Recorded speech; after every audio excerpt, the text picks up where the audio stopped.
Hi guys, welcome back to Lovecast, the BL podcast reviews. For this month's review, we're circling back to a Korean BL that aired at the beginning of the year, Love for Love's Sake.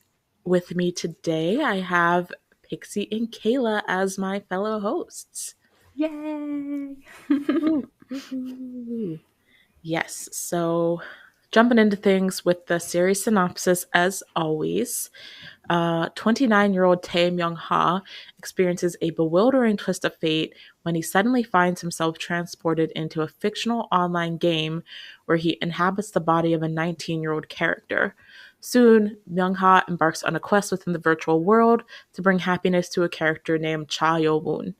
Despite his humble upbringing, Yo-woon has managed to excel in the National Track and Field Championships, maintaining a remarkable reputation among his peers due to his handsome looks and athletic physique. Chun Sung-wang hails from an affluent family and becomes emotionally entangled with Tae Myung-ha. His involvement adds complexity to the developing relationship between Myung-ha and Yo-woon. And An Kyung-hoon, introverted and reserved, supports and assists Myung-ha on his mission in the virtual world. So it is an 8-episode series. Each episode is somewhere between 30 to 40 minutes long, and you can watch it on both iQIYI and Gaga Ulala. Yeah, I mean, this is one I have been trying to get the show to be our show that we reviewed since it aired back in January. Yeah. It has It's been a struggle. It has been on our poll for the monthly review like at least 4 different times. And I think the Patreons finally took pity on us and were like, okay, you can review this one. Fine. I don't know. I love this show. Like I was so into it when it aired back in the beginning of the year.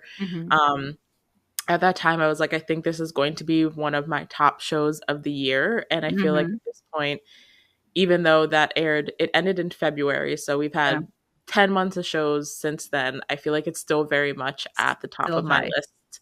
Yeah. It's just one that, like, I don't know, I really connected with the characters and with the way the story unfolded, and kind of going into this universe with Myung-ha and going on the journey with him and Yo-woon and kind of figuring out how they got there and watching this game unfold before them. And then the way it all came together in the end just felt like very, very impactful for me. Yeah, I think like there was a whole mix of mystery and gaming, and it made it so interesting to watch because it felt like you genuinely were playing through a game and experiencing everything as you would in a story-based game. And I think that's very creative to do in such a good way. Like this could have been a train wreck easily, considering the like how they set it up, but they did it so well. And there was this air of anxiety hanging over it then like entire time, which like it was also almost like scary. Yeah, it was almost it's like the feeling of you're gonna lose the game, like you're gonna die any moment. Yeah. The video game concept is why I liked it so much. Like that it is very anxiety inducing to be like, okay, you need to do everything exactly according to plan or it's over. But like I liked it. It was kind of like not like a thriller, but like it just made it so that you had the kind of the same feelings as one. Yeah, 100%. Yeah, I think it was really smart for them, like, to incorporate the video game aspects like we were seeing them through Myung-ha's eyes. So, like, the way the camera would basically be like we were looking through his eyes when all of these video game prompts and things would pop up, instead of like us just watching him see them, like we were also seeing them through his eyes. So I think it really added to the viewers feeling all of the anxiety and the confusion and everything that he was feeling, while also just being like thrust into this video game out of nowhere, basically. So I think it really helped it feel like we were actually like going through everything with him as a protagonist, and added to like the feelings of being very immersed in and a part of the story. Yeah. I also love how they did with like the relationship meter, to see like how liked he is. It kind of led to that anxiety, honestly, like being in the negative. Yeah. It was also very endearing though, because like when, you know, it finally got into the positive, and then there was that one point where like once it got into the positive, it just like exponentially went up, and like you could see Yo-woon like physically falling for Myung-ha basically, or being opening up to his feelings for him and becoming like very soft and sweet with him. So it was another good way of kind of showing where the characters were at in the story, and also kind of like defining what characters were in the story without necessarily saying it out loud. So like you understood the relationship with the bullies by seeing that his likeness towards them was very much in the negative, and like you could see when he was neutral towards people, or you could see when he was coming to trust people, when it came to like Yo-woon and stuff like that. So it was a cool way of like showing the character relationships and the characters' places in the story without outright having to be like, Having to this is show the it. bully, and you know, that kind of Yeah. thing. I think like it lends to a more subtle storytelling, because you have like this English words are not coming to me today. You have this thing that helps you to gauge the relationship status of the characters without them having to act it out, and you can have more subtle emotions, more subtle actions, that still are impactful but not in your face.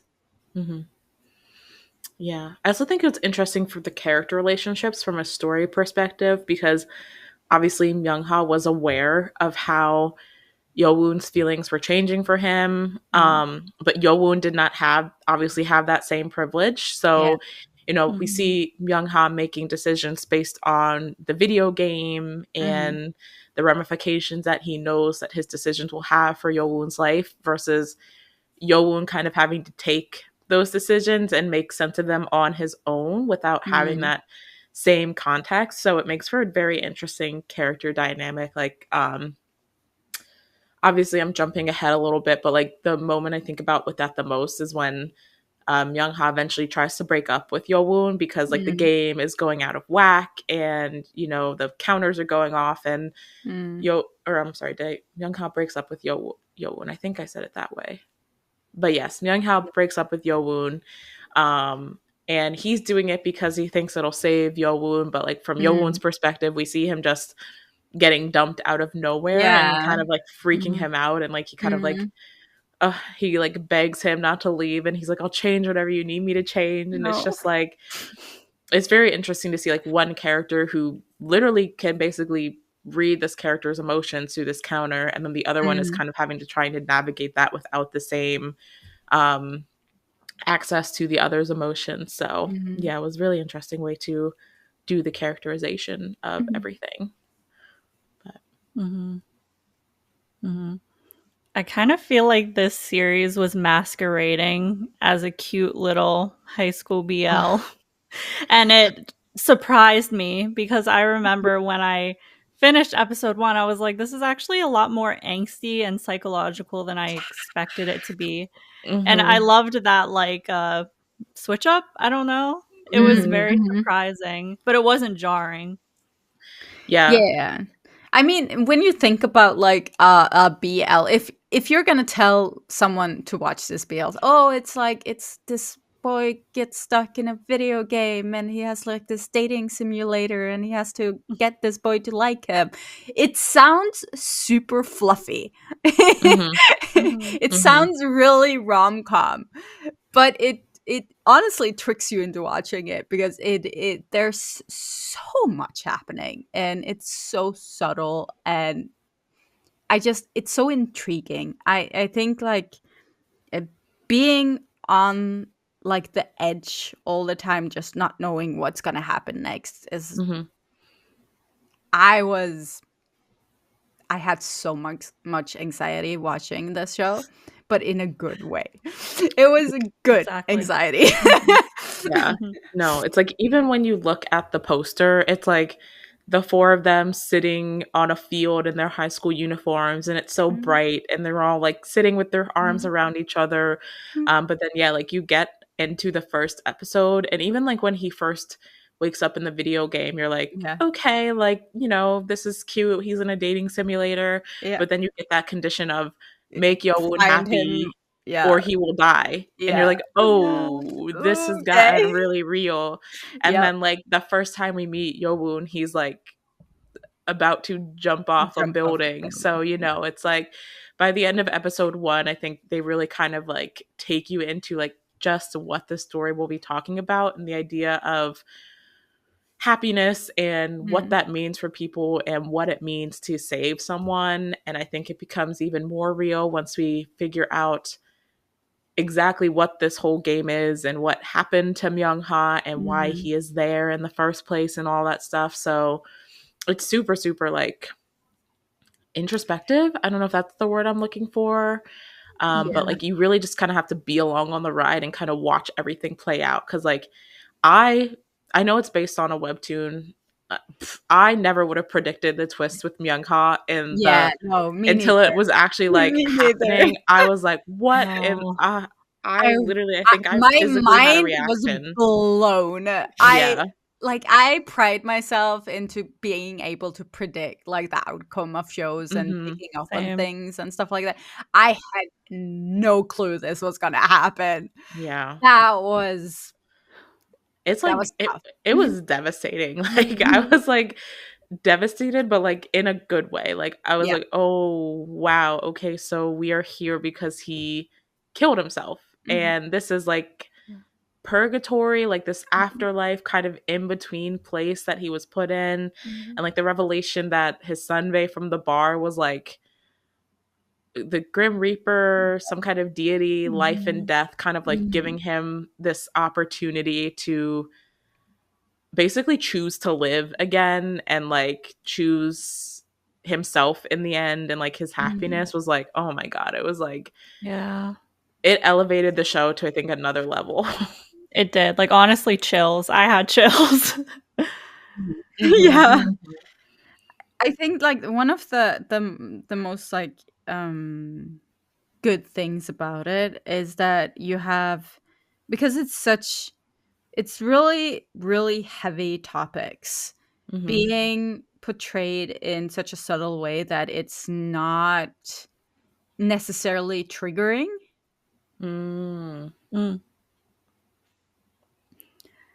Because like when I was thinking about this, I like in my head I compared it to Till We Meet Again, where it's like it's a lot of death and stuff. Basically, there's the same bad things happening, but you do get a whole like I would put a trigger warning in Until We Meet Again, because that's very in your face. But it was so subtle that it doesn't jump out at you. Like it's not like I want to say a sharp turn, but that's a Norwegian saying, so yeah. Like the mental health theme was like interwoven into the game. So it kind of I don't know if it like lessened not lessened the impact of like what was going on, but I guess added that mystery element to it. Definitely not. Yes.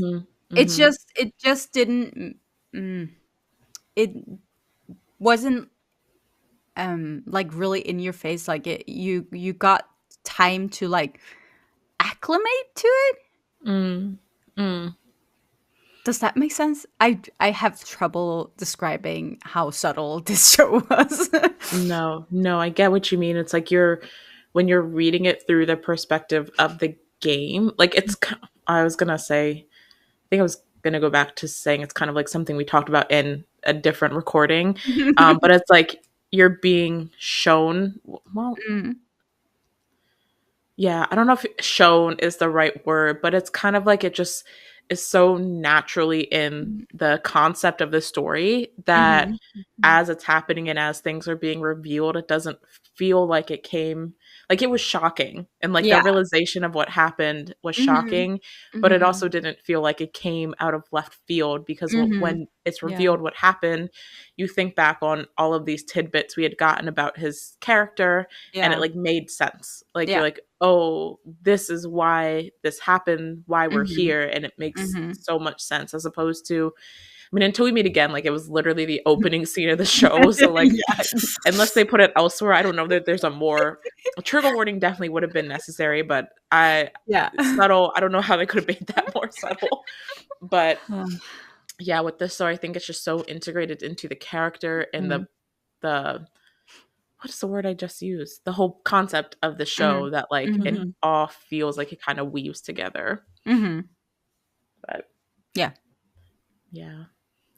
I loved Cha Yo-woon as a character so much. I wanted to protect him with my life. And the actor who played him had like, I don't know if they cast someone on purpose who had like the saddest puppy dog eyes imaginable. But like his face was just so perfectly fit into this character who is like, he's so so small and like he's poor so Meow sad Meow. and like you just like literally, how did he not make it on our poor Meow Meow list? Oh my god, he should have been on there. Oh my gosh. He's like one of the definitions of poor Meow Meow, but like he was just like, oh my god, the actor did such a great job. And like I said, I think he had the saddest puppy dog eyes, which I think really helped with the type of character he was going to portray.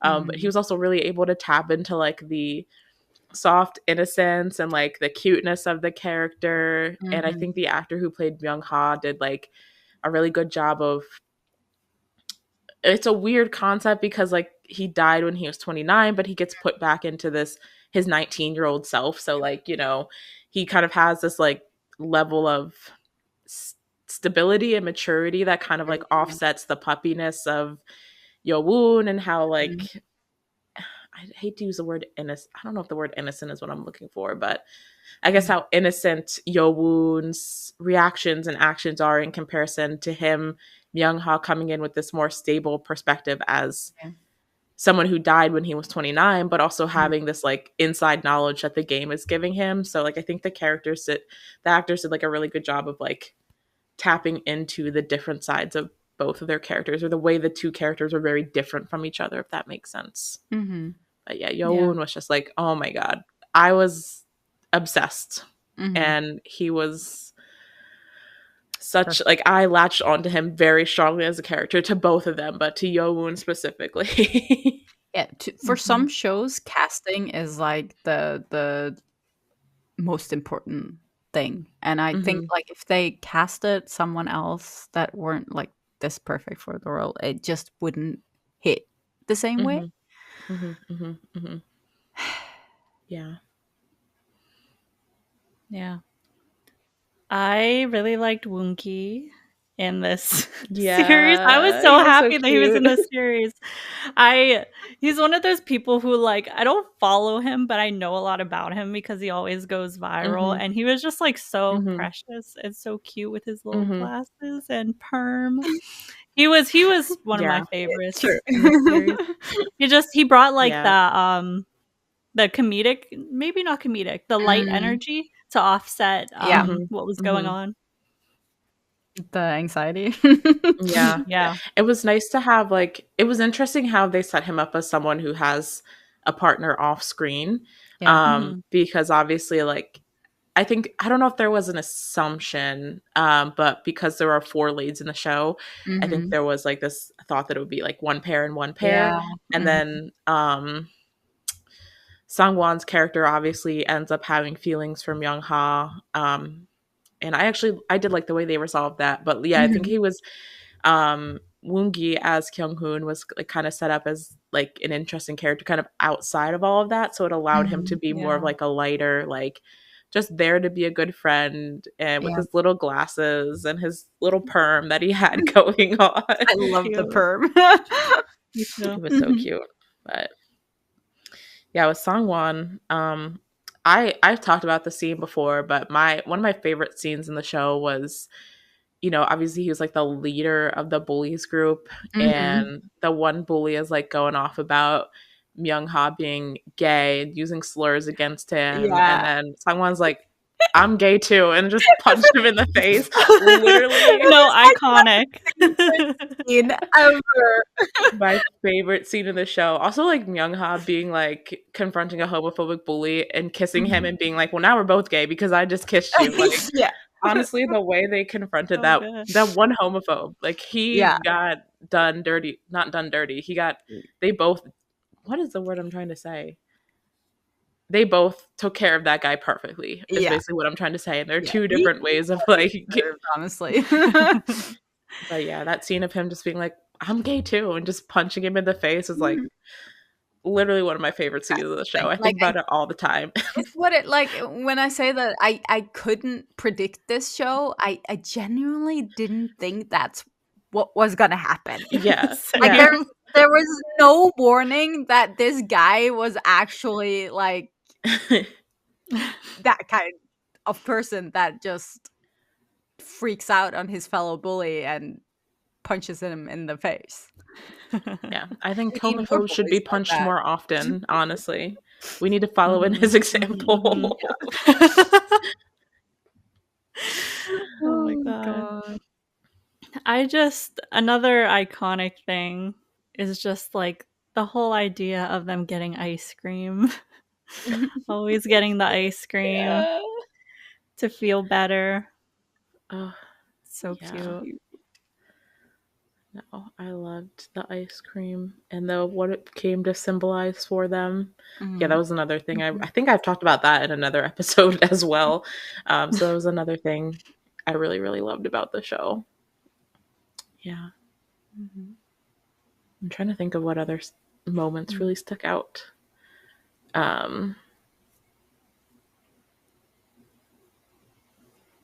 Yeah, I don't know. I think it was really, really interesting how they used the whole like negative effect and positive effect from the relationship status. I thought that was a good way to sort of create conflict where there normally wouldn't be any. It was an interesting tool. Yeah. Yeah. It was also interesting how they had those kind of like, it kind of plays into the game. Like they had these kind of like outside elements that Myung Ha like acted as a buffer for. Like, you know, the one time it was when the bullies got on the bus and Myung Ha kind of like made them shut up so they wouldn't bully Yo Woon. But like there was the other time where it was like light or a leaf falling on them and like Myung Ha kind of taking that buffer and, you know, taking the damage from that. So yeah, there's a lot of interesting elements to kind of bring in like conflict and show what impacted relationships negatively versus what impacted them positively and things like that. So yeah, I think, you know, just going back to, I think the game concept really lended to making for really interesting understanding of those kind of themes and such. So yeah. I'm curious because I mean, I don't know, like I said, I haven't read the webtoon, so I don't know if there is like a definite answer, but I'm curious how you guys interpreted the ending of basically how when he went back and confronted the Grim Reaper deity. Like, did you think that he was like living eternally in this sort of like purgatory space, or was he given like a second chance at life, basically? Because I've seen people kind of interpret it two different ways. And I don't know if I really I don't know. Have an opinion. But I also like at the end of the day, like I don't know if it matters because like their Yeah, point I was was gonna like say. I mean, sort of. This is because it's set in like a game stand like in the storytelling of a game. It's kind of okay, in a game you have a beginning and you have an end. mm-hmm, And because of that, I feel like the sort of open ending mm-hmm, wasn't that open mm-hmm, because of the setting of the game. And yeah, I don't necessarily think that the game ending, I don't know what happens after a game end. mm-hmm, What happens with the characters when the game ends. yeah, But I don't think that necessarily that's a negative thing. yeah, yeah. When I think about it, I feel like it doesn't really matter where he ended up or what Mhm. that meaning was necessarily meant to be, Mhm. but the whole point was that this whole experience that he had gone through had allowed him to understand the value of his own life, Mhm. the value of the things you can find happiness in, whether that's relationship, that they also, showed how you can find happiness from your friendships because they had this little group of the four of them by the end. Mhm. And so whether this deity just allowed him to continue living in this sort of like I don't know if purgatory is what it was meant to be, but that's kind of how I interpret it versus sending him back to the real world. Like I think the point was what Myung Ha learned from the whole experience and that he Yeah. did get a second chance no Mhm. matter where or what he might be in that second chance, if that Yeah. makes sense. Yeah. No matter what his afterlife looks like, it's kind of like the whole point here was the story and the how the experience you get from the story. Mm-hmm, mm-hmm, mm-hmm, Mm-hmm. I don't know. It seems like the him going through this like trial through the video game is kind of like I don't know if it's like a way to cope, like a Mm. mm-hmm, coping mechanism for mm-hmm, maybe the fact that he is stuck. Like I mm-hmm, didn't know how to interpret the end honestly, so I don't know, but I Mm. mm-hmm, I want to think, and with my BL minded brain, that there was like this happy ending for him where he got to live again or like get a second chance. But I Mm. I don't know. I really don't know. I mean, they do show us how what a happy ending would look like. Like we mm-hmm, know Yeah. what his perfect like ending would look like, and that's why I think like it's kind of smart with that open ending because they've shown us what it can look like, and then we can just okay, if we want to imagine that that's how his life is from now on, great. mm-hmm, mm-hmm. Yeah, I mean, he was happy at the end, no Yeah. matter what realm that was in, whether Mhm. he got a second chance at life or whether this was his afterlife or whatever Mhm. it may have been. Like, I think it's either like either way he accepted his fate Yeah. basically, Mhm. or and so whether that acceptance led to a second chance at life or him finally moving on to the afterlife, I feel like he still had that acceptance either way. And I guess maybe that was Mhm. the purpose, the point of his character in that ending. But yeah, it's an interesting thought process Mhm. there. So Mhm. yeah. Anything else? Any other thoughts anyone has that they want to touch on before we give ratings? I don't think so. No, I think we touched on everything. Okay. Well, ratings out of 5. I I think I would very easily give this show a 5. Mhm. I still like rewatching it to do this review. I was Mhm. just as like enamored by the Mhm. story and the characters the first time I watched it as I was the first time I watched it. And it's just like, even though it's been like 10 months since the show aired, like I've thought about it a lot. Like it's a show that's stuck in my mind throughout this whole year, and it's just been like a really impactful thing that I've watched this year. So I would pretty easily give it a 5 out of 5 for me. Yeah, I completely agree. For all the same reasons, I think like this, I can't think of anything that I would say wasn't done right or was negative about this. It's in the genre that it is, and with the creativity of it all, and it's unique, and just everything was well done. I think I'm gonna also give a 5 out of 5, even though there were some parts that I was kind of confused what was going on, but I think that might be a me problem, just like failing to pay attention. Because it makes sense. I mean, I get that. But I think it was executed so well, and also like other than my own confusion, I don't have anything that I didn't like about it or that I thought they could do differently. I think the world building was just so good around the video game, and that concept alone brought something so different to Korean BL. So definitely 5 out of 5. Yeah. And they did so much with like not a lot of time. This is the same like half length as all the other KBLs. Like there's not a lot of time for it to evolve, but they did so much with that little time. It's they made it a very complete story in the time frame that they had. Yeah.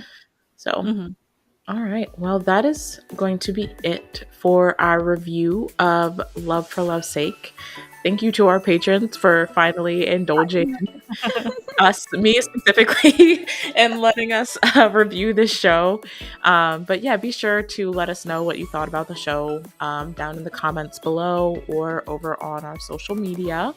And a friendly reminder, if you're watching on YouTube, all of our reviews are voted on by our patron members, and they get access to watch them a month before the general public does. So if you're interested in having a hand in what series we review or seeing them way before they go out on YouTube, you can consider joining us on Patreon. It is also a great way to support the show if that's something you're interested in doing. But yeah, that's all we have for this month's review, and we will see you guys again next month. Bye. Bye-bye. Bye.